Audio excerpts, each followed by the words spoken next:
ಬೆಳಗ್ಗೆ 9.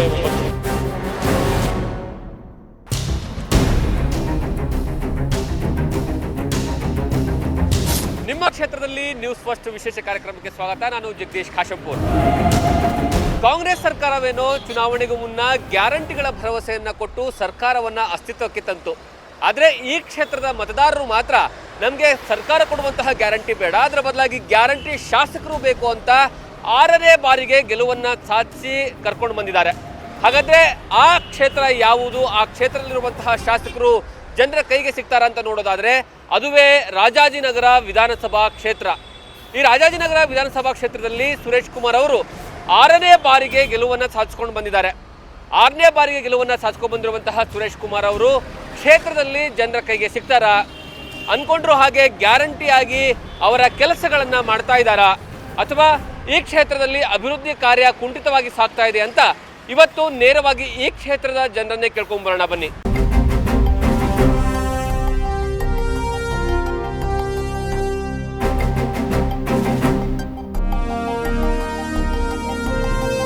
ಸರಿ, ರಾಜಾಜಿನಗರ ವಿಧಾನಸಭಾ ಕ್ಷೇತ್ರ ಲಾಸ್ಟ್ 20 ಮಂತ್ಸಿಂದ ಯಾವ ರೀತಿ ಡೆವಲಪ್ಮೆಂಟ್ ಆಗ್ತಿದೆ ಸರ್? ಏನೂ ಆಗ್ತಾ ಇಲ್ಲ ಸರ್. ಏನಾಗ್ತಾ ಇದೆ ನೋಡಿದ್ದೀರಾ? ಎಲ್ಲಾದರೂ ಏನಾಗಿದೆ? ಎಕ್ಸಾಂಪಲ್ ತಗೊಳ್ಳಿ, ಇಲ್ಲೇ ನೋಡಿ, ಆ ಫುಟ್ಪಾತ್ ನೋಡಿ, ಇದು ನೋಡಿ, ಹಲವಾರು ಸಲ ಇಲ್ಲಿ ಕಂಪ್ಲೇಂಟ್ ಮಾಡಿದೆ BBMPಗೆ. ಯಾವುದೇ ಕಾರಣಕ್ಕೂ ಏನೂ ಆಗಿಲ್ಲ ನಮಗೆ ಗೊತ್ತಿರೋ ಪ್ರಕಾರ.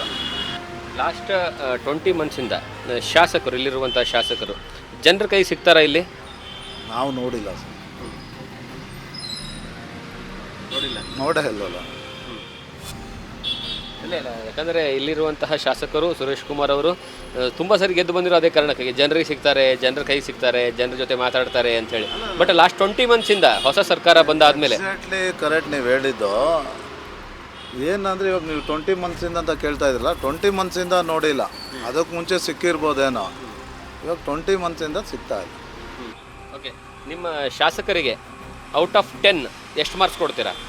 ಒಂದು 7 ಕೂಡ. ರಾಜಾಜಿನಗರ ವಿಧಾನಸಭಾ ಕ್ಷೇತ್ರ ಯಾವ ರೀತಿ ಡೆವಲಪ್ಮೆಂಟ್ ಆಗ್ತಿದೆ ಸರ್? ಕಾಣ್ತಿದೆಯಲ್ಲ ಸರ್, ಇದೇ ಸಾಕಲ್ಲ ಎಕ್ಸಾಂಪಲ್. ಇದಕ್ಕೇನು ಬೇಕಾ ಡೆವಲಪ್ಮೆಂಟ್ಗೆ? ಅಲ್ಲ, ಅಟ್ಲೀಸ್ಟ್ ಪಬ್ಲಿಕ್ ಓಡಾಡ್ತಾರೆ, ಮಕ್ಳು ಮರಿ ಓಡಾಡ್ತಾರೆ, ಯಾರ ಬಿದ್ದಿರಲ್ಲ ಹೆಂಗೆ ಸರ್? ಅದಕ್ಕೆ ಹಾಸ್ಪಿಟ್ಲಿಗೆ ಖರ್ಚಾ? ಅದು ಇದು ಸರಿ ಮಾಡ್ಬೇಕು ತಾನೆ. ಇದು ಸುಮಾರು 5 ವರ್ಷದಿಂದ ಇದೆ, ಬೇಕಾದ್ರೆ ಚೆಕ್ ಮಾಡಿ ನೋಡಿ ನೀವು, ಬೇಕಾದ್ರೆ ಕ್ಯಾಮ್ರಾ ತೆಗೆಸಿ ನೋಡಿ. ಅವ್ರು ಹೇಳ್ತಾರೆ, ಯಾರಿಗೆ ಹೇಳ್ಬೇಕು ಸರ್ ಇದನ್ನು? ಸುಮ್ಮನೆ ಏನೋ ಒಂದು BJP ಸಂಘಟನೆಗೆ ಬರ್ತಾರೆ, ಓಡಾಡ್ತಾರೆ, ಹಿಂಗೆ ಕೈ ವಿಶ್ ಮಾಡ್ಕೊಂಡು ಹೋಗ್ತಾರೆ ಅಷ್ಟೇ. ಇಂಥದ್ದೆಲ್ಲ ಕೆಲಸ ಮಾಡಬೇಕಲ್ವಾ? ಇದೇ ಅಭಿವೃದ್ಧಿ ಅಷ್ಟೇ. ನಿಮ್ಮ ಪ್ರಕಾರ ಗ್ಯಾರಂಟಿ ಮುಂದುವರಿಸಬೇಕಾ ಅಥವಾ ಗ್ಯಾರಂಟಿ ಬೇಡ? ಯಾಕಂದರೆ ತುಂಬ ಬೆಲೆ ಏರಿಕೆ ಆಗ್ತಿದೆ ಅಂತ ಹೇಳ್ತಾ ಇದ್ರಲ್ಲ ಜನ. ಸರ್, ಯಾವುದು ಪ್ರಾರಂಭ ಮಾಡೋದು ಮುಖ್ಯ ಅಲ್ಲ ಸರ್, ನಿಲ್ಸೋಕ್ಕಾಗಲ್ಲ. ಪ್ರಾರಂಭ ಮಾಡೋದ್ಮೇಲೆ ನಿಲ್ಸೋಕ್ಕಾಗುತ್ತಾ ಸರ್? ರುಚಿ ನೋವು ಇಡ್ತಾರೆ, ಅದು ಅನುಭವಿಸಿರ್ತಾರೆ, ಅದು ಸ್ಟಾಪ್ ಮಾಡ್ರಾಗುತ್ತಾ? ಇನ್ನು ಯಾವ ಸರ್ಕಾರ ಬಂದರೂ ಅದು ನಡ್ಸ್ಕೊಂಡು ಹೋಗಲೇಬೇಕು, ಆ ಥರ ಇದೆ ಕಂಡೀಷನ್. Commitment ಆಗಿರ್ತಾರಲ್ಲ sir. ಈಗ ಅತ್ತೆದಿರನ್ನೆಲ್ಲ ಸೊಸೈಟಿ ಚೆನ್ನಾಗಿ ನೋಡ್ಕೋತಾ ಇದ್ದಾರಂತೆ, 2,000 ಕೊಡ್ತಾರಲ್ಲ ಗೃಹಲಕ್ಷ್ಮಿ ಯೋಜನೆ, ಅದ್ರ ಮೇಲೆ.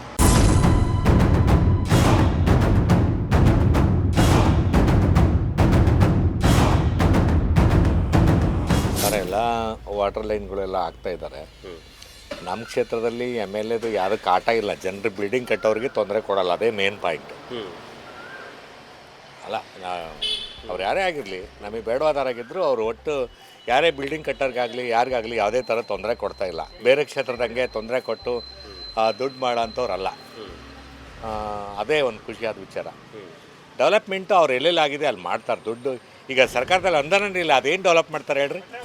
ಸರ್ಕಾರನೇ ಪಾಪಾರ ಆಗ್ತಾಯಿದೆ. ಡೆವಲಪ್ಮೆಂಟ್ ಆಗಬೇಕು ಅನಿಸುತ್ತೆ, ಆದರೆ ದುಡ್ಡೇ ಇಲ್ಲಲ್ಲ ಸರ್ಕಾರದಲ್ಲಿ. ಏನು ಡೆವಲಪ್ ಮಾಡ್ತಾರೆ ಇವರು? MLAಗಳಿಗೆ ಅನುದಾನನೇ ಕೊಡ್ತಾ ಇಲ್ಲ. ಎಲ್ಲಿಂದ ತಂದು ಮಾಡ್ತಾರೆ? ಅಲ್ಲ ವಿಷಯ ನಾನು ಯಾಕೆ ಹೇಳ್ತಾ ಇರೋದಂದರೆ, ಡೆವಲಪ್ಮೆಂಟ್ ಮಾಡೋಕ್ಕಂದ್ರೆ ದುಡ್ಡು ಬೇಕು. ಸರ್ಕಾರದಲ್ಲೇ ದುಡ್ಡಿಲ್ಲ. ಆಡಳಿತ ಪಕ್ಷದವರೇ ಕೇಕಿ ಹೊಡಿತಾ ಇದ್ದಾರೆ, ದುಡ್ಡಿಲ್ಲ ನಮಗೆ, ನಮ್ಮ ಇದಕ್ಕೆ ಕ್ಷೇತ್ರಕ್ಕೆ ಹೋಗೋಕ್ಕಾಗ್ತಾ ಇಲ್ಲ ಅಂತ ಹೇಳ್ತಾ ಇದ್ದಾರೆ. ಯಾವ ರೀತಿ ಡೆವಲಪ್ ಆಗುತ್ತೆ? ಈ ಸರ್ಕಾರ ಯಾವಾಗ ಹೋಗುತ್ತೋ ಅವಾಗ ಇಂಪ್ರೂವ್ಮೆಂಟ್ಸ್ ಆಗುತ್ತೆ. ಈ ಸರ್ಕಾರ ಹೋಗೋವರೆಗೂ ಯಾವುದೇ ಥರದ ಡೆವಲಪ್ಮೆಂಟ್ ಹೇಳ್ಕೊಳಕ್ಕಾಗಲ್ಲ. ಓಕೆ ಸರ್, ನಿಮ್ಮ ಪ್ರಕಾರ ಕೊನೆ ಪಕ್ಷ ಶಾಸಕರು ಜನರ ಕೈ ಸಿಗ್ತಾರೆ? ಇಲ್ಲಿರೋ ಶಾಸಕರು ಸಿಗ್ತಾರೆ, ಅದ್ರ ಬಗ್ಗೆ ಯಾವ ಎರಡು ಮಾತಿಲ್ಲ. ಅವ್ರು ಸ್ವಲ್ಪ ಆರೋಗ್ಯದ ಕೊರತೆಯಿಂದ ಏನೋ ಸಿಕ್ಕಿರ್ಲಿಕ್ಕಿಲ್ಲ, ಆದರೆ ಸಿಗ್ತಾರೆ. ನಾರ್ಮಲ್ ಮನುಷ್ಯರು ಹೋದ್ರು ಮಾತಾಡಿಸ್ತಾರೆ, ಕೆಲಸ ಆಗುತ್ತೆ ಬಿಡುತ್ತೆ ಸೆಕೆಂಡರಿ, ಆದರೆ ಕೈ ಸಿಗ್ತಾರೆ. ಅದ್ರ ಬಗ್ಗೆ ಎರಡು ಮಾತಿಲ್ಲ. ಓಕೆ, ನೀವು ಶಾಸಕರಿಗೆ ಔಟ್ ಆಫ್ 10 ಎಷ್ಟು ಮಾರ್ಕ್ಸ್ ಕೊಡ್ತೀರಾ ಸರ್? 9 ಮಾರ್ಕ್ಸ್. ಯಾವ ರೀತಿ ಡೆವಲಪ್ಮೆಂಟ್ ಆಗ್ತಿದೆ ಅನ್ನೋಕ್ಕೆ ಡೆವಲಪ್ಮೆಂಟೇ ಆಗ್ತಿಲ್ವಲ್ಲ, ಯಾವ ರೀತಿ ಆಗುತ್ತೆ ಅಂತ ನಾವೇನು ಹೇಳೋಣ. ಯಾವುದ್ರಲ್ಲೂ ದುಡ್ಡಿಲ್ಲ, ಸರ್ಕಾರದಲ್ಲಿ ಹಣದ ಕೊರತೆ ಇದೆ, ಎಲ್ಲದೂ ಬಿಟ್ಟಿ ಬಾಗಿ ಕೊಟ್ಟು ಸಾರ್ವಜನಿಕರ ಜೀವನನ ಅಸ್ತವ್ಯಸ್ತ ಮಾಡಿಬಿಟ್ಟಿದ್ದಾರೆ.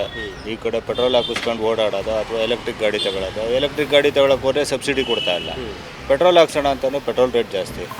ಆ ರೋಡೆಲ್ಲ ಗುಂಡಿ ಬಿದ್ದಿದೆ. ಇವತ್ತು ಒಂದು ಗುಂಡಿ ಇಳಿಸಿದ್ರೆ ಶಾಕ್ ಅಬ್ಸರ್ವ್ ಕಟ್ಟಾಗುತ್ತೆ, ಅದನ್ನು ರೆಡಿ ಮಾಡ್ಸೋಕೆ ಹೋದರೆ 15-20 ಸಾವಿರ ಖರ್ಚಾಗುತ್ತೆ. ಕಾರ್ಗಳಿಗೆಲ್ಲ ಅದೇ ಪರಿಸ್ಥಿತಿ ಇದೆ, ಯಾವುದೂ ಸರಿಯಾಗಿ ಡೆವಲಪ್ಮೆಂಟ್ ಇಲ್ಲ. ಇಲ್ಲಿರುವಂತಹ ಶಾಸಕರು ಜನರ ಕೈಗೆ ಸಿಗ್ತಾರೆ ಸುರೇಶ್ ಕುಮಾರ್ ಅವರು? ಖಂಡಿತ ಸಿಗ್ತಾರೆ. ಸುರೇಶ್ ಕುಮಾರ್ ಅಂಥವ್ರು ಜನಸಾಮಾನ್ಯರನ್ನ ಗುರುತಿಸೋ ಅಂಥವ್ರು ಜನನಾಯಕರಾಗಿರ್ತೀವಿ. ನಾವು ಯಾವತ್ತೋ ಒಂದು ದಿವಸ ಮಾತಾಡಿರ್ತೀವಿ, ಯಾವುದೋ ಒಂದು ಸಣ್ಣ ಕ್ಲೂ ಕೊಟ್ಟರೆ ಓ ಹೌದಲ್ವ ಅಲ್ಪ ಅಂತ ಗುರುತಿಸ್ತಾರೆ. ಆ ಥರದವರು ನಾಯಕರಾಗಿರ್ಬೇಕಷ್ಟೇ ಹೊತ್ತು ದರ್ಪ ದೌಲತ್ ತೋರಿಸ್ಕೊಂಡು ಜನಸಾಮಾನ್ಯ ದೂಕುವಂಥದ್ದು, ಅವ್ರ ಮೇಲೆ ಕೇಸ್ ಹಾಕುವಂಥದ್ದು, ಸಾರ್ವಜನಿಕರ ಮೇಲೆ ಇದು ಮಾಡೋವಂಥವ್ರು ನಾಯಕರಲ್ಲ. ಸುರೇಶ್ ಕುಮಾರ್ ಅವರು ಒಳ್ಳೆಯ ನಾಯಕರು, ಜನಸಾಮಾನ್ಯರನ್ನು ಗುರುತಿಸ್ತಾರೆ. ಅಭಿವೃದ್ಧಿ ಕೆಲಸಕ್ಕೆ ಏನೂ ಸಮಸ್ಯೆ ಇಲ್ಲ. ಕೆಲವು ರಾಜಕೀಯ ಹಿತಾಸಕ್ತಿಯಿಂದ ಅಭಿವೃದ್ಧಿ ಕೆಲಸ ಕುಂಠಿತ ಆಗ್ತಾ ಇದೆ. 20 ಮಂತ್ಸಿಂದ ಯಾವುದೇ ತಾರಿಲ್ಲ. ಮೇಯ್ನು ಇಡೀ ಬೆಂಗಳೂರಿಗೆ ಕರ್ನಾಟಕಕ್ಕೆ ಹೇಳಬೇಕು, ಮುಖ್ಯವಾಗಬೇಕಾಗಿರೋದು ರಸ್ತೆ.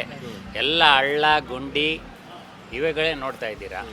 ಡೆವಲಪ್ಮೆಂಟು ಅಂತ ಬೇಡದೇ ಇರೋ ಡೆವಲಪ್ಮೆಂಟ್ ಮಾಡ್ತಾ ಇದ್ದಾರೆ. ಆ ಹಣನ ಈಗ ಪೈಪು ಈಗ ಶಿವನಗರದಲ್ಲಿ ವಾಟರ್ ಲೈನ್ ಚೇಂಜ್ ಮಾಡ್ತಾ ಇದ್ದಾರೆ. ಅದು ಅವಶ್ಯಕತೆ ಇಲ್ಲದೆ ಇರೋದು, ಅವಶ್ಯಕತೆ ಇರೋಂಥದ್ದು ಮಾಡ್ತಾ ಇಲ್ಲ. ಈಗ ರೋಡ್ ಇಲ್ಲಿ ಮೋರಿಗಳು ಮಾಡಿದ್ರು, ಗ್ರೌಂಡ್ ಹತ್ರ ಮಾಡಿದ್ರು, ಪಾರ್ಕದ್ದು ಮಾಡಿದ್ರು. ಯಾವುದಾದ್ರೂ ಹೋಗಿ ನೋಡಿ, ಪಾರ್ಕಲ್ಲಿ ನೋಡಿ ಮೊನ್ನೆ 7 ಲಕ್ಷದ ಅದು ಆಗಿದೆಯಂತೆ. ಕಾಂಟ್ರಾಕ್ಟ್ರು ಗಿಡ ಹಾಕಿದ್ರು, ಒಂದು ಗಿಡ ಇಲ್ಲ. ನೀವು ಹೋಗ್ಬಿಟ್ಟು ಒಂದ್ಸತಿ ಬಿಡಿ, ಅದನ್ನು ಮಾಡ್ಕೊಂಡು ಹೋಗ್ಬೋದು. ಆಮೇಲೆ ಇಂಗುಗುಂಡಿ ಮಾಡಿದ್ರು, ಪಾರ್ಕ್ಗಳಿಗೆ ಹೋಗ್ಬಿಟ್ಟು ಇಂಗುಗುಂಡಿ ಮಾಡ್ತಾ ಇದ್ದಾರೆ ಸರ್. ಅಲ್ಲೇನಕ್ಕೆ ಸರ್ ಬೇಕು ಇಂಗುಗುಂಡಿ? ಹಂಗೆ ಆ ಕಡೆ ಎತ್ತರದಲ್ಲಿ ಮಾಡಿಬಿಟ್ಟಿದ್ದಾರೆ. ಈ ಥರ ಡೆವಲಪ್ ಬೇಡ. ಅಂದರೆ ನೋಡಿ, ಮೋರಿಲಿ ಹೋಗೋ ನೀರು ಮೋರಿಲಿ ಹೋಗೋದು, ತಾರ್ ಬೇಕು. ಮುಖ್ಯವಾಗಿ ರೋಡಲ್ಲಿ ಗುಂಡಿಗಳು ಸಹಿಸ್ಕೊಂಡು ಈ ಆಕ್ಟಿವ್ ಇವೆಲ್ಲ ಇದೆಲ್ಲ, ಇದಕ್ಕೆ ಶಾಕ್ ಅಬ್ಸರ್ವ್ ಸೊಂಟಗಳು ಹೋಗ್ಬಿಡುತ್ತೆ ಎಲ್ಲರಿಗೂ. ಇಲ್ಲಿರುವಂಥ ಶಾಸಕರು ಜನರ ಕೈಗೆ ಸಿಗ್ತಾರಾ ಸರ್ ಸುರೇಶ್ ಕುಮಾರ್ ಅವರು? ಸರ್ ಇತ್ತೀಚೆಗೆ ಸಿಕ್ಕಿಲ್ಲ ಸರ್. ಅಲ್ಲಿ ಅವ್ರದ್ದು ಏನಿದೆ ಆಫೀಸು, ಅಲ್ಲಿ ಜನಸ್ಪಂದನ ಕಾರ್ಯಕ್ರಮ ಮಾಡ್ತಾ ಇದ್ದಾರೆ. 15 ದಿನಕ್ಕೋ ತಿಂಗಳು. ಅವ್ರಿಗೆ ಸ್ವಲ್ಪ ಕಾಯಿಲೆ ಇತ್ತಲ್ಲ, ಅದರಿಂದ ಅವರು ಸ್ವಲ್ಪ ಇಲ್ಲ ಸರ್, ಸಿಕ್ಕಿಲ್ಲ. ಹೊಸ ಸರ್ಕಾರ ಬಂದ ಮೇಲಿಂದ ಯಾವ ರೀತಿ ಡೆವಲಪ್ಮೆಂಟ್ ಆಗ್ತಾ ಇದೆ? ದುಡ್ಡೇ ಇಲ್ವಲ್ಲ ಕೊಡೋಕೆ ಅವ್ರ ಹತ್ರ. ಎಲ್ಲ ಬಿಟ್ಟಿ ಬಾಗಿ ಕೊಟ್ಬಿಟ್ಟು ಯಾವ ದುಡ್ಡು ಕೊಡ್ತಾರೆ? ಬರೀ ತಿನ್ಬಿಟ್ಟು ಟೆಂಡರ್ ಕರೀತಾರೆ, ಕೋಟಿಗಟ್ಟಲೆ ತಗೊಂಬಿಟ್ಟು ಕಾಂಟ್ರಾಕ್ಟ್ರಿಗೆ ಬಿಲ್ ಕೊಡೋಲ್ಲ, ಪರ್ಸೆಂಟೇಜ್ ಇಸ್ಕೊಂಬಿಟ್ಟು. ಹಿಂಗಾಗಿದೆ. ಏನು ಮಾಡೇ ಇಲ್ಲ ಬಿಡಿ, ಮಾಡೋಕೆ ಆಗೋದು ಇಲ್ಲ ಅವ್ರ ಕೈಲಿ. ಈಗ ಗಾರ್ಬೇಜ್ ಅಂತ ಹಾಕಿವ್ರೆ, ಒಂದು ಮನೆಗೆ 3 ಸಾವಿರ ಜಾಸ್ತಿ ಮಾಡ್ಯಾವ ಟ್ಯಾಕ್ಸನ್ನು. ಏಂತಿಗೆ ಒಂದು 10% ಮಾಡಬೇಕಾಯ್ತು, 30% ಜಾಸ್ತಿ ಮಾಡಿ ಇಟ್ಟವ್ರೆ ಇಲ್ವಾ? ಇವರು ಅದನ್ನು ಮಾಡೋದು ಬಿಟ್ಟು ತೊಗೊಂಡೋಗಿ ಈಗ ಒಂದು 1000 ಕೋಟಿ ಬರ್ತದೆ. ಇದು ಈ 1000 ಕೋಟಿ ತೊಗೊಂಡೋಗಿ ಯಾವ್ದಾನ ಪ್ರಾಜೆಕ್ಟಿಗೆ ಕೊಟ್ಬಿಟ್ಟು ಅದು 20% ಕಮಿಷನ್ ತಗೊಂಬಿಟ್ಟು ಮುಗ್ದೋಯ್ತು ಕತೆ. ಇನ್ನೇನು ಮಾಡೋಲ್ಲ ಬಿಡಿ. ಇವ್ರು ಇರೋವರೆಗೂ ಯಾವುದು ಮಾಡೋದಿಲ್ಲ. ಬಿಟ್ಟಿ ಭಾಗ್ಯ ಹೋಗೋವರೆಗೂ ಜನಗಳಿಗೆ ಯಾವುದು ಕೆಲಸ ಆಗಲ್ಲ, ರೋಡು ಆಗಲ್ಲ. ಇಲ್ಲಿರೋ ಶಾಸಕರು ಜನರ ಕೈ ಸಿಗ್ತಾರೆ ಸುರೇಶ್ ಕುಮಾರ್? ಬತ್ತಿದ್ರು. ಈಗ ಒಂದು 6 ತಿಂಗಳು ಹುಷಾರಿಲ್ಲ, ಬಂದ್ರೆ ಅಲ್ಲಿನ ಪಾಪ ಓಡಾಡೋರು ಇಟ್ಕೊಂಡು ಜನಗಳು ಬರೋರು. ಅವರು ಪರವಾಗಿಲ್ಲ. ಈ ನೋಡಿ ಅವ್ರ ವರ್ಕು ಫೇಲ್ಯೂರ್ ಆಗಿದೆ. ಅವರು ಸರಿ ಕೆಲಸ ನಿಂತ್ಕೊಂಡು ಮಾಡಿಸ್ತಾ ಇದ್ದಾರೆ. ಇಲ್ಲ, ಮುಂಚೆ ಸುರೇಶ್ ಕುಮಾರ್ ಅವರು ಯಾವ ರೀತಿಯ ಕೆಲಸ ಮಾಡ್ತಿದ್ರು? ಯಾಕಂದ್ರೆ ಅವರು ಸುರೇಶ್ ಕುಮಾರ್ ಅಂದ್ರೆ ಜನರ ರೀಚ್ ಆಗ್ತಾರೆ ಅನ್ನುವಂತಹ ಚರ್ಚೆ ಇತ್ತು. ಈಗ ಸಿಗ್ತಿದ್ದಾರೆ ಸರ್ ಜನರ ಕೈಗೆ? Okay, no problem. ಅವ್ರ ಹೆಲ್ತ್ ಇದರಿಂದ ಸ್ವಲ್ಪ ಇರಲಿಲ್ಲ, but nowadays is no okay. ಈಗ ಸುಮಾರು ಒಂದು 4-5 ತಿಂಗಳಿಂದ ಅವ್ರನ್ನ ನೋಡಿರಲಿಲ್ಲ, ಈಗ ತಿರುಗಿ ಸಿಗ್ತಾ ಇದ್ದಾರೆ. ಅದೇನು ಲಾಸ್ಟ್ ಏನಂದರೆ 6ನೇ ಸರಿ ಗೆದ್ದಿದ್ದಾರೆ ಸುರೇಶ್ ಕುಮಾರ್ ಅವರು. This is 6th time. ಕಳೆದ 5 ಬಾರಿಯ ಅಭಿವೃದ್ಧಿ ಕಾರ್ಯಕ್ಕೂ ಈಗಿನ ಅಭಿವೃದ್ಧಿ ಕಾರ್ಯಕ್ಕೂ ಸುರೇಶ್ ಕುಮಾರ್ ಅವರ ಬದಲಾವಣೆ ಆಗಿದೆ ಅವರ ಅಂತ ಅನ್ಸುತ್ತೆ ನಿಮ್ಗವರು? ಬೆಟ್ರ್ ಅನಿಸುತ್ತೆ. ಮೊದಲಿಗಿನ್ನ ಈಗ ಬೆಟ್ರು. ಬಟ್ ಫಂಡ್ ರಿಲೀಸ್ ಇಲ್ಲ ಅಂದ್ರೆ ಅವ್ರು ತಾನೇ ಏನು ಮಾಡ್ತಾರೆ?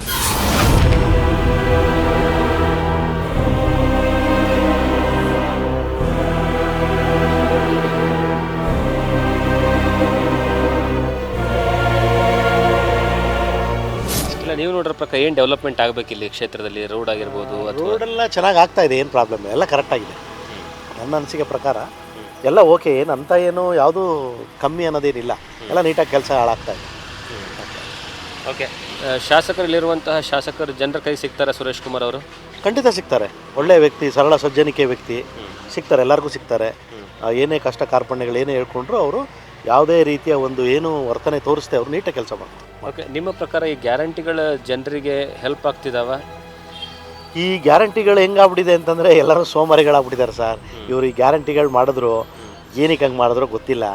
ಎಲ್ಲರಿಗೂ ಏನಾಗ್ಬಿಟ್ಟಿದೆ ಅಂತಂದರೆ ಬಿಡು ಎಲ್ಲ ಬರ್ತಾ ಇದೆಯಲ್ಲ ಅನ್ನೋ ಥರ ಆಗಿದೆ. ಅದು ಮಾಡಬಾರ್ದು, ಯಾಕೆಂದರೆ ಎಲ್ಲರೂ ದುಡಿಬೇಕು ಅಲ್ವೇ. ಹಾಗಾಗಿ ಪ್ರಜಾಪ್ರಭುತ್ವ ಹೆಂಗೆ ಅಂತಂದರೆ ಸುಮ್ಮನೆ ಈಗ ಅವ್ರನ್ನೆಲ್ಲ ಏನೋ ಈಗ ಒಳ್ಳೇದು ಮಾಡ್ತೀನಿ ಗ್ಯಾರಂಟಿಗಳು ಮಾಡ್ತೀನಿ ಅಂದರೆ ಅದನ್ನು ಯಾವ ರೀತಿ ಒಂದು ಎಜುಕೇಷನಲ್ಲೋ ಅಥವಾ ಒಂದು ಹೇಗೆ ಅದನ್ನು ಇವರೇ ಹೋಗಿ ಅದನ್ನು ರೆಡಿ ಮಾಡಬೇಕು. ಅದು ಬಿಟ್ಬಿಟ್ಟು ಸುಮ್ಮನೆ ಎಲ್ಲರಿಗೂ ಏನೋ ದುಡ್ಡು 2,000 ಹಾಕೋದು, ಫ್ರೀ ಬಸ್ ಬಿಡೋದು, ಫ್ರೀಗೆ ಗ್ಯಾರಂಟಿ ಕೊಡೋದು, ಆಮೇಲೆ ಏನೋ ಶಕ್ತಿ ಯೋಜನೆ ಅಂತೆ, ಅದು ಏನೇನೋ ಮಾಡಿದಾರಪ್ಪ. ಅದು ಏನೋ ಒಟ್ಟಿನಲ್ಲಿ ಇದು ಯಾವುದು ಅಷ್ಟು ಇದಾಗಿಲ್ಲ. ಲಾಸ್ಟ್ 20 ಮಂತ್ಸಿಂದ ಯಾವ ರೀತಿ ಡೆವಲಪ್ಮೆಂಟ್ ಆಗ್ತಾ ಇದೆ, ಅಥವಾ ಡೆವಲಪ್ಮೆಂಟ್ ಆಗಬೇಕಾ ಅಥವಾ ಡೆವಲಪ್ಮೆಂಟ್ ಆಗಿಲ್ವಾ? ಇಲ್ಲ, ಆಗ್ತಾ ಇದೆ ಸರ್, ಚೆನ್ನಾಗಿ ಆಗ್ತಾ ಇದೆ, ನೀಟಾಗಿ ಆಗ್ತಾ ಇದೆ. ಓಕೆ, ಏನೆಲ್ಲ ಡೆವಲಪ್ಮೆಂಟ್ ಆಗಿದೆ ಸರ್? ರೋಡ್ಗಳಾಗಿದೆ, ಚರಂಡಿ ಎಲ್ಲ ಕ್ಲಿಯರ್ ಮಾಡಿದ್ದಾರೆ, ನೀಟಾಗಿ ಮಾಡಿದ್ದಾರೆ, ವಾರ್ಡೆಲ್ಲ ನೀಟಾಗಿ ಇಟ್ಕೊಂಡಿದ್ದಾರೆ, ಬೆಳಗ್ಗೆ ಹೊತ್ತೆಲ್ಲ ಕ್ಲೀನ್ ಕಸ ಎಲ್ಲ ಗುಡಿಸ್ತಾರೆ, ಚೆನ್ನಾಗಿ ಮಾಡ್ತಾ ಇದ್ದಾರೆ. ಓಕೆ, ನಿಮ್ಮ ಪ್ರಕಾರ ಏನೆಲ್ಲ ಇನ್ನೂ ಡೆವಲಪ್ಮೆಂಟ್ ಆಗಬೇಕು ಅಂತ ಅನಿಸುತ್ತೆ? ಡೆವಲಪ್ಮೆಂಟ್ ಇದ್ದೇ ಇರುತ್ತೆ ಸರ್, ಗೊತ್ತಲ್ಲ ನಿಮಗೇನೆ, ಡೆವಲಪ್ಮೆಂಟ್ ಇದ್ದೇ ಇರುತ್ತೆ, ಆಗ್ತಾ ಇದೆ, ಪರವಾಗಿಲ್ಲ. ಲಾಸ್ಟ್ ಕಂಪೇರ್ ಮಾಡಿದ್ರೆ ಇವಾಗ ಎಲ್ಲ ಕ್ಲಿಯರಾಗಿ ಆಗ್ತಾ ಇದೆ, ನೀಟಾಗಿ ಆಗ್ತಾ ಇದೆ. ಇಲ್ಲಿರುವಂಥ ಶಾಸಕರು ಜನರ ಕೈಗೆ ಸಿಗ್ತಾರೆ ಸರ್? ಹಾಂ, ಸಿಗ್ತಾರೆ ಸರ್. ಇವಾಗೆಲ್ಲ ಭಾಳಷ್ಟು ಮುಂದುವರೆದಿದೆ. ಭಾಳ ರೋಡು ಅದು ಇದು ಎಲ್ಲ ಮುಂದುವರೆದು ಆಗಿದೆ. ಈಗ ಜನಸಂಖ್ಯೆನೂ ಜಾಸ್ತಿ ಇದೆ, ಆಗ ಅಷ್ಟು ಜನಸಂಖ್ಯೆ ಇರಲಿಲ್ಲ. ಇವಾಗೆಲ್ಲ ಭಾಳ ಅನುಕೂಲ ಆಗಿದೆ. ರಾಜಾನಗರ ಭಾಳ ನಂಬರ್ 1. ಇಲ್ಲಿರೋ ಎಮ್ ಎಲ್ ಎ ಹೆಂಗೆ ಕೆಲಸ ಮಾಡ್ತಾರೆ? ಯಾರು? ಸುರೇಶ್ ಕುಮಾರ್. ಸುರೇಶ್ ಕುಮಾರ್ ಸರಿ, ಅವರು ಕೆಲಸ ಮಾಡೋರೆ. ಪರವಾಗಿಲ್ಲ, ಅವರ ಇದಕ್ಕೆ ತಕ್ಕನಾಗಿ ಅವರು ಕೆಲಸ ಮಾಡಿದ್ದಾರೆ. 10 ಮಾರ್ಕ್ಸಿಗೆ ಎಷ್ಟು ಮಾರ್ಕ್ಸ್ ಕೊಡ್ತೀರಾ ಸುರೇಶ್ ಕುಮಾರ್ಗೆ? 10 ಮಾರ್ಕ್ಸ್ಗೆ ಒಂದು 8 ಕೊಡ್ತೀರಾ? ಸುರೇಶ್ ಕುಮಾರ್ಗೆ ನೋಡಿದ್ದೀರಾ ಇತ್ತೀಚೆಗೆ? ಒಂದು ಸಲ ನೋಡಿದ್ದೀನಿ, 2 ಸಾರಿ. 2 ಸಾಲ ನೋಡಿದ್ದೀನಿ.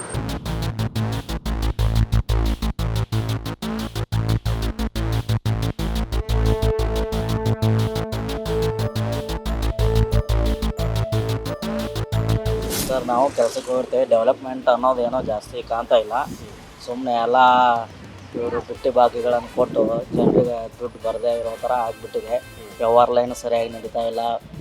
ಬಡವ್ರ ಜೀವನ ಅಂತೂ ಇಲ್ಲಿ ಮೊದಲಿನ ಥರ ಇಲ್ಲವೇ ಇಲ್ಲ. ಗುಡ್ಚೆ ಕಿತ್ಕೊಂಡು ಹೋಗೋ ಥರ ಇದೆ.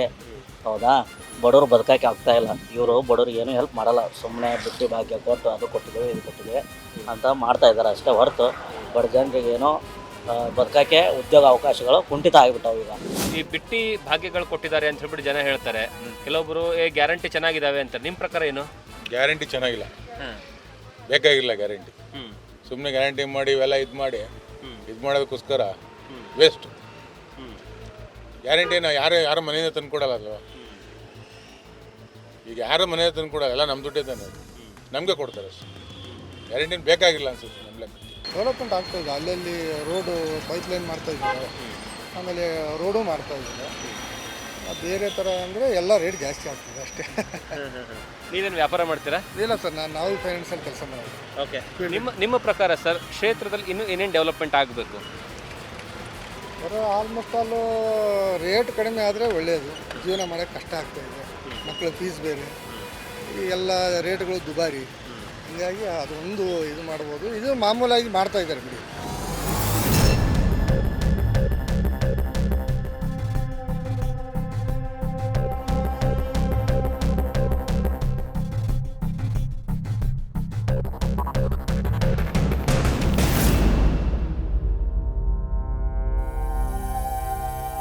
ಸರಿ, ಲಾಸ್ಟ್ 20 ಮಂತ್ಸಿಂದ 20 ತಿಂಗಳಿಂದ ರಾಜಾಜಿನಗರ ವಿಧಾನಸಭಾ ಕ್ಷೇತ್ರ ಯಾವ ರೀತಿ ಡೆವಲಪ್ ಆಗ್ತಿದೆ ಅಥವಾ ಡೆವಲಪ್ ಆಗ್ತಿಲ್ವಾ?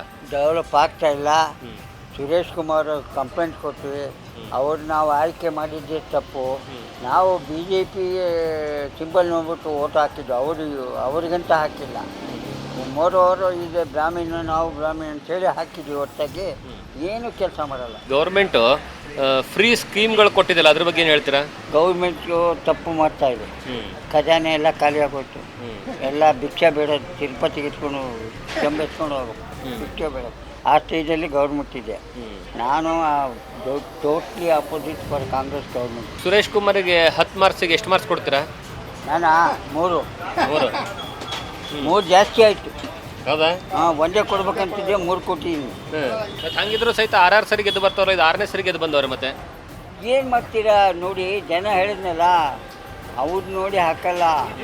BJP ಕಮಲಕ್ಕೆ ನೋಡಿಬಿಟ್ಟು ಹಾಕ್ತಾರೆ, ಮೋದಿ ನೋಡಿಬಿಟ್ಟು ಹಾಕ್ತಾರೆ ಓಟು. 20 ತಿಂಗಳಿಂದ ಯಾವ ರೀತಿ ಡೆವಲಪ್ಮೆಂಟ್ ಆಗ್ತಾ ಇದೆ? ಏನು ಡೆವಲಪ್ಮೆಂಟ್ ಇಲ್ಲ. ಸುರೇಶ್ ಕುಮಾರ್ ಒಂದು ಸ್ಪಾಟಿಗೆ ಬರಲ್ಲ, ಏನು ಮಾಡಲ್ಲ. ಆ್ಯಸ್ ಯೂಶುವಲ್ ಹೆಂಗಿದೆಯೋ ಹಂಗೆ ಇದೆ. ನಾವು ಕಂಡಂಗೆ ನಾವು 50 ವರ್ಷ ಆಯ್ತು ಇಲ್ಲಿ ಬಿಟ್ಟು ಬೆಳೆದೆವು. ಬರೀ ಸುರೇಶ್ ಕುಮಾರ್ ಒಂದು ಇಂಪ್ಲಿಮೆಂಟೇಷನ್ ಇಲ್ಲ, ರೋಡ್ ಇಲ್ಲ, ಏನಿಲ್ಲ, ಎಲ್ಲ ಇದೇ ಥರನೇ ಇದೆ. ಯಾವುದೇ ಆಗಲಿ, ಕಾಂಗ್ರೆಸ್ ಆಗಲಿ, JDS ಆಗಲಿ, BJP ಆಗಲಿ, ಒಂದು ಮಾನವೀಯತೆ ದೃಷ್ಟಿ ಡೆವಲಪ್ಮೆಂಟ್ ಮಾಡಬೇಕು. ಅದು ಆಗ್ತಾ ಇಲ್ಲ ಕೆಲಸ. ಏನೇನು ಡೆವಲಪ್ಮೆಂಟ್ ಆಗಬೇಕು?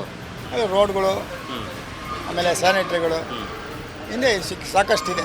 ಅವೆಲ್ಲ ಏನೂ ಆಗ್ತಾ ಇಲ್ಲ. ಕೇಳಿದ್ರೆ ಪೆಂಡಿಂಗ್ ಇದೆ ಅಂತಾರೆ. ಯಾಕಂದರೆ ನಾವು ಹಿಂದಿನ ಸರ್ಕಾರ ನೋಡ್ದು ಅವರು ಮಾಡಲಿಲ್ಲ, ಇವರು ಮಾಡ್ತಾಯಿಲ್ಲ. ಸ್ವಲ್ಪ ಟೈಮ್ ಕಾಲಾವಕಾಶ ಬೇಕು ಅಂತ ಕೇಳ್ತಾ ಇದ್ದಾರೆ ಅಷ್ಟೇ. ಈಗ ಸರ್ಕಾರದಿಂದ ಅನುದಾನ ಸಿಗ್ತಿದೆ ಅನಿಸುತ್ತೆ ನಿಮಗೆ ಕ್ಷೇತ್ರಗಳಿಗೆ? ನಮಗೆ ಕೆಲವು ಕಡೆ ಕೊಡ್ತಾ ಇದ್ದಾರೆ, ಅದರಲ್ಲೇನು ತೊಂದರೆ ಇಲ್ಲ. ಈಗ ನಿಮ್ಮ ರಾಜಾಜಿನಗರ ಕ್ಷೇತ್ರಕ್ಕೆ ಬಂದಿದೆ ಅನಿಸುತ್ತೆ? ನಮಗೆ ಅದು ಸುರೇಶ್ ಕುಮಾರ್ ಅವ್ರು ಕೇಳಬೇಕು ಅನುದಾನ ಕೊಟ್ಟವರೋ ಇಲ್ವ ಅಂತ. ಅದು ನಮಗೆ ಅಷ್ಟು ತಿಳಿಯಕ್ಕಲ್ಲ. ಓಕೆ, ಈ ಗ್ಯಾರಂಟಿ ಯೋಜನೆಗಳು ಬರ್ತಿದ್ದಾವಲ್ಲ, ಇದ್ರ ಬಗ್ಗೆ ನಿಮ್ಮ ಅಭಿಪ್ರಾಯ ಏನು? ಗ್ಯಾರಂಟಿನಲ್ಲಿ 50% ಕೆಲವ್ರಿಗೆ ಅನುಕೂಲ ಆಗಿದೆ, 50% ಕೆಲವ್ರಿಗೆ ಅನಾನುಕೂಲ ಆಗಿದೆ.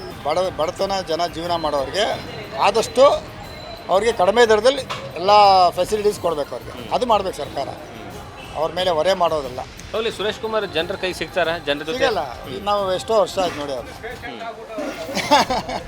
ಸರ್ ಇರೋ ಫ್ಯಾಕ್ಟು ಬರಲ್ಲ ಸರ್. ಆ ಮನುಷ್ಯ ಬರೋದು ಇಲ್ಲ, ಮಾಡೋದು ಇಲ್ಲ, ಯಾರಿಗೂ ಹೆಲ್ಪು ಮಾಡಲ್ಲ. Is not nature. ಇಲ್ಲ, ಚುನಾವಣೆ ಸಂದರ್ಭದಲ್ಲಿ ದೊಡ್ಡ ಮಟ್ಟದಲ್ಲಿ ಟ್ರೆಂಡ್ ಆಗಿತ್ತಲ್ಲ ಸುರೇಶ್ ಕುಮಾರ್.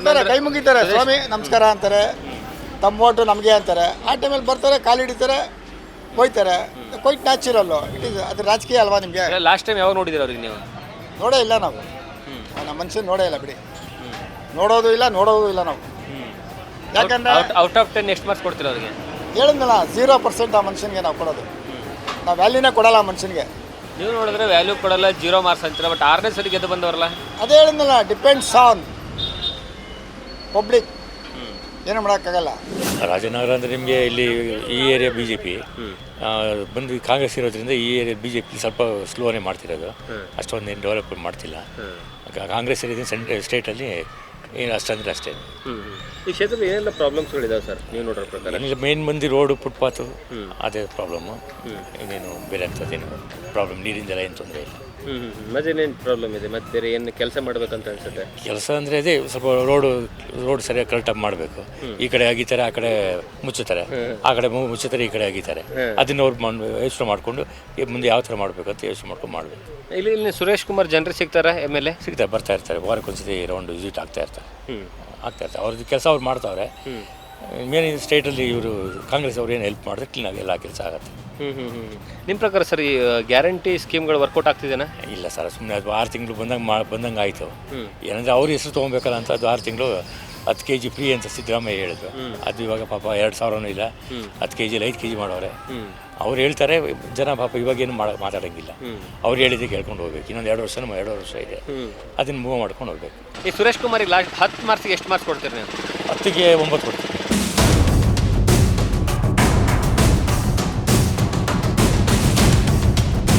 ನಾವಿವತ್ತು ಇಡೀ ದಿನ ರಾಜಾಜಿನಗರ ವಿಧಾನಸಭಾ ಕ್ಷೇತ್ರದಲ್ಲಿ ಸುತ್ತಾಡಿ ಜನರಿಂದ ಅಭಿಪ್ರಾಯಗಳನ್ನು ಸಂಗ್ರಹ ಮಾಡುವಂತಹ ಕೆಲಸವನ್ನ ಮಾಡಿದ್ವಿ. ಬಹಳಷ್ಟು ಜನರು ಹೇಳಿರುವಂಥದ್ದೇನೆಂದರೆ, ಸುರೇಶ್ ಕುಮಾರ್ ಅವರು ಮೊದಲಿನ ಹಾಗೆ ನಮ್ಮ ಕೈಗೆ ಸಿಗ್ತಾ ಇಲ್ಲ. ಜೊತೆಗೇನೆಂದರೆ ಅಭಿವೃದ್ಧಿ ಕಾರ್ಯಗಳು ಸಹಿತ ಕ್ಷೇತ್ರದಲ್ಲಿ ಕುಂಠಿತ ಆಗ್ತಾ ಇದೆ. ಮತ್ತು ಅದರ ಜೊತೆಗೆ ಜನರ ಅಭಿಪ್ರಾಯಗಳನ್ನು, ಅಹವಾಲುಗಳನ್ನು ಸ್ವೀಕಾರ ಮಾಡೋದಕ್ಕೂ ಸಹಿತ ಯಾವುದೇ ಕಾರಣಕ್ಕೂ ಸುರೇಶ್ ಕುಮಾರ್ ಅವರು ಸಿಗ್ತಾ ಇಲ್ಲ ಅನ್ನುವಂತಹ ನೇರವಾದಂತಹ ಆರೋಪಗಳನ್ನು ಮಾಡಿದ್ರು. ಮತ್ತು ಬಹಳಷ್ಟು ಈ ಕ್ಷೇತ್ರದಲ್ಲಿರುವಂತಹ ಪ್ರಾಬ್ಲಮ್ಸ್ಗಳಂದರೆ, ಮೊದಲನೇದಾಗಿ ರಸ್ತೆ, ಅದ್ರ ಜೊತೆಗೆ ಫುಟ್ಪಾತ್, ಅದ್ರ ಜೊತೆಗೆ ಪಾರ್ಕ್ಗಳ ಅಭಿವೃದ್ಧಿ ಮತ್ತು ನಿರ್ವಹಣೆ ಯಾವುದನ್ನೂ ಸಹಿತ ಮಾಡ್ತಾ ಇಲ್ಲ. ಮತ್ತು ಕುಡಿಯೋ ನೀರು ಸಹಿತ ಕೆಲವೊಂದು ಭಾಗಗಳಲ್ಲಿ ಕಡಿಮೆ ಪ್ರಮಾಣದಲ್ಲಿ ಬರ್ತಾ ಇದೆ ಅನ್ನುವಂತಹ ವಿಚಾರಗಳನ್ನು ಜನರು ನಮ್ಮ ಕ್ಯಾಮ್ರಾ ಮುಂದ್ಗಡೆ ಹೇಳುವಂತಹ ಕೆಲಸವನ್ನು ಮಾಡಿದ್ರು. ಆ ಮೂಲಕವಾಗಿ ಅವರಿಗೆ 5ರಿಂದ 7 ಮಾರ್ಕ್ಸ್ಗಳನ್ನು ಕೊಡೋ ಮೂಲಕವಾಗಿ ಇನ್ನಷ್ಟು ನೀವು ಜನರಿಗೆ ಸಿಗಬೇಕು ಅನ್ನುವಂತಹ ಕಿವಿ ಹಿಂಡುವಂತಹ ಕೆಲಸವನ್ನು ಮಾಡಿದ್ದಾರೆ. ಹಾಗಾದರೆ ಇವತ್ತಿನ ಈ ಒಂದು ನಿಮ್ಮ ಕ್ಷೇತ್ರದಲ್ಲಿ ನ್ಯೂಸ್ ಫಸ್ಟ್ ಕಾರ್ಯಕ್ರಮದ ಅಭಿಪ್ರಾಯಗಳನ್ನು ನಾವು ನಿಮ್ಮ ಮುಂದೆ ಇಡುವಂತಹ ಕೆಲಸವನ್ನು ಮಾಡಿದ್ವಿ. ನಾಳೆ ಮತ್ತೊಂದು ವಿಧಾನಸಭಾ ಕ್ಷೇತ್ರಕ್ಕೆ ಹೋಗ್ತೀವಿ. ಅಲ್ಲಿರುವಂತಹ ಶಾಸಕರ ಅಭಿಪ್ರಾಯ ಮತ್ತು ಕ್ಷೇತ್ರದ ಜನರ ಅಭಿಪ್ರಾಯಗಳನ್ನು ಸಂಗ್ರಹ ಮಾಡುವಂತಹ ಕೆಲಸವನ್ನು ಮಾಡ್ತೀವಿ. ಅದರ ಜೊತೆಗೆ ಅವರು ಹೇಳುವಂತಹ ವಿಚಾರಗಳನ್ನು ಮತ್ತು ಅವರ ಮಾರ್ಕ್ಸ್ ಕಾರ್ಡನ್ನು ರಾಜ್ಯದ ಜನತೆಗೆ ಮುಂದಿಡುವಂತಹ ಕೆಲಸವನ್ನು ಮಾಡ್ತೀವಿ. ಇದೇ ಈ ಹೊತ್ತಿನ ವಿಶೇಷ. ಇದೇ ರೀತಿಯಾದಂತಹ ನ್ಯೂಸ್ಗಳಿಗಾಗಿ ನೋಡ್ತಾ ಇರಿ ನ್ಯೂಸ್ ಫಸ್ಟ್, ನಿರ್ಭೀತಿಯಿಂದ ನಿಮ್ಮ ಪರವಾಗಿ.